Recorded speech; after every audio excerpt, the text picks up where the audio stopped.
show called Pops, where we drop the knowledge on all the latest thoughts from the comics and movies. Hey, this is Pops, and this is one of those comic book talks about stuff that you just want to recommend to people. And I know you could probably have to track down some collected editions or maybe look for some really ragged copies in a random store. You can find stuff around $10 or $20 for things that are just there's barely a cover or something like that. Or you just want to read them online because you just like the art. That's kind of where we're at because we're going to talk about Frank Frazetta. So let me start. Let's go rewind the clock long before old Pops was even born. That's right. We're going to go so far back. It's even older than the old Pops himself. So let's go right back to Weird Fantasy. That's right. Weird Fantasy all the way back 1952. Weird Fantasy number 14 is actually the first time Frank Frazetta works with Al Williamson on an EC Comics. Now, EC Comics is famous for their science fiction and horror books.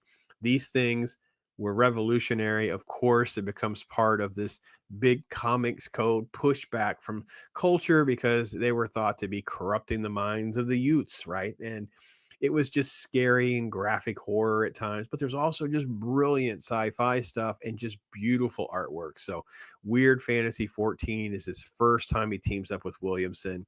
And let's just say you wouldn't be disappointed with the art.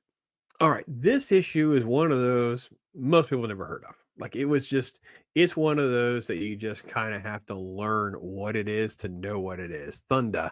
Good luck finding Thunder. This is a pilot who has to become a warrior because he crashes in a jungle, right? So literally, it's sort of like an adult Tarzan type story. This is the only original comic book, the only one that I know of for sure. It's the only one I cross referenced it, so I think I'm pretty good here. But the only one that Frazetta does the cover and all of the art, cover to cover. It's the only one. No one else does any other artwork. There's no anthology story that is done by someone else. This is an entire 100% Frazetta cover to cover. Exceedingly rare book, hard to find. Good luck. Again, 1952. This is just the phenomenal piece of artwork. It is not like we're going to see a Thunder take off again or something come back. I don't know. Maybe it'll land in public domain and someone could do something cool with it. But if you're interested in Frazetta stuff, you got to track down a copy of this digitally and just immerse yourself into that type of artwork. All right, this is Eerie Magazine number 2. This is fast forward to 1966. This is the first time we get Cousin Eerie, but more importantly, you get this beautiful painted cover art by Frazetta. Now, the book itself is not as expensive as you would expect. It's like about 125 to 150 bucks, but a graded copy is going to be very expensive unless you get a lower grade one. But this is one that becomes a little bit more attainable for you if you're interested in trying to get into this stuff. It has a lot of different writers. It's sort of like got Frankenstein stuff in it. It's just a really interesting dynamic of what you might find. Eerie has just got a lot of that stuff that if you're into that sci-fi horror type stuff, I think you're going to really enjoy Eerie magazines anyway. So why not get one that's got a really cool cover? Well, speaking of Eerie, speaking of cool covers, this is issue number 23 from 1969. The original art for this sold for $5.4 million. It's a beautiful, sexy piece. Obviously, it's very seductive.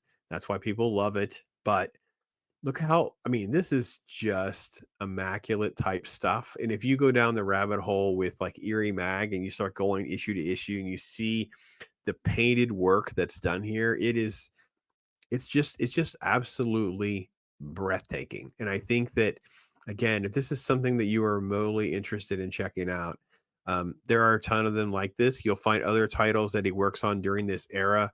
Creepy, he worked on Creepy for a long time, and then of course he goes over to Vampirella. Let's talk about that. So Vampirella number 1 needs no real introduction for any die-hard comic book fans or people that are into vampire type comics or anything like that. This is a big introduction. It talks about her planet that she's from, which is called Draculon, which is a planet where water is blood, the species that's basically vampires. And Frazetta does the art. It's a Forrest J. Ackerman story, again, 1969.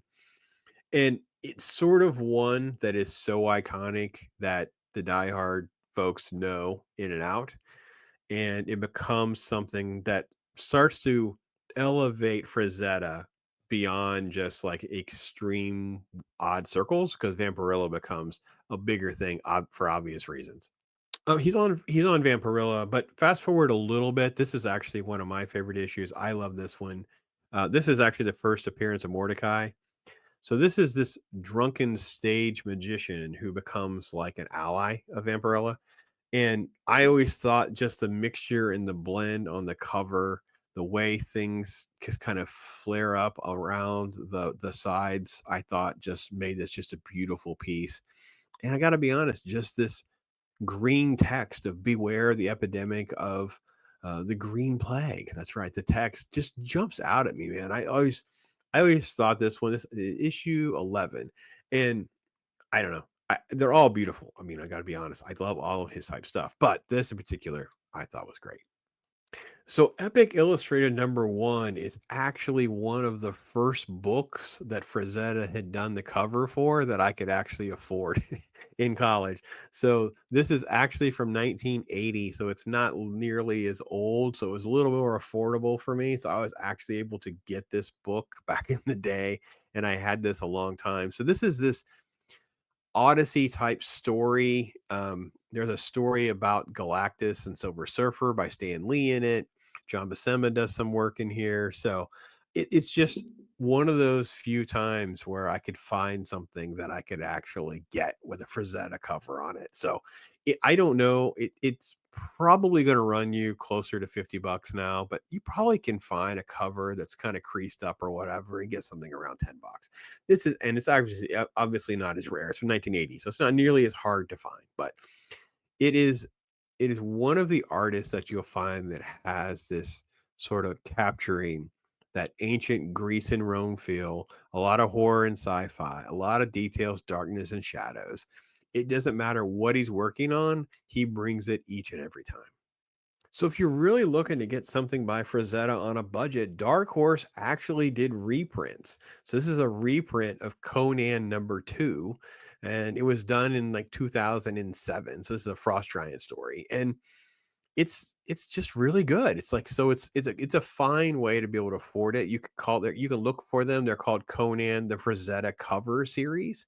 So there's not a lot of some of the issues. So some of them actually even the reprints are a little hard to find sometimes, but you can find Frank Frazetta's Dark Kingdom. You can even ask for things like the Death Dealer series, which has some reprints as well. So there's tons of things you can do out there that can get you Frazetta art and get you down that avenue of looking more into that type of, painted realism and sci-fi horror type stuff. That's just fantastic. And like I showed you a little bit of the sampling from the 50s, the evolution of comics is can almost be seen through the lens of looking at Frazetta art. Like you can see comic book maturity, if you will. You can see the type of artwork. You can see this where when you start branching out. Like you look at Eerie and these other anthology stories. You can find Bernie Wrightson.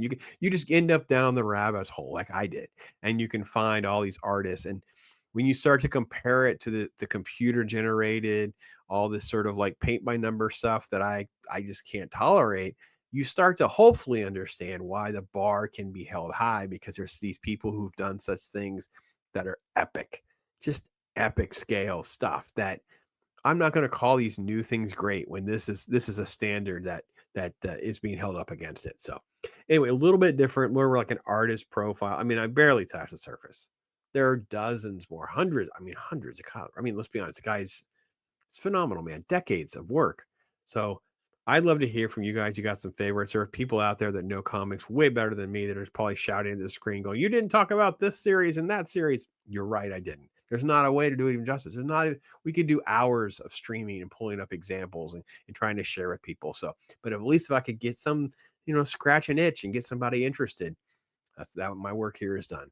That's what I hope for, folks. Find something good that you can enjoy, and Frazetta, I think, is something that can do it. Take care, everybody. I'm Pops.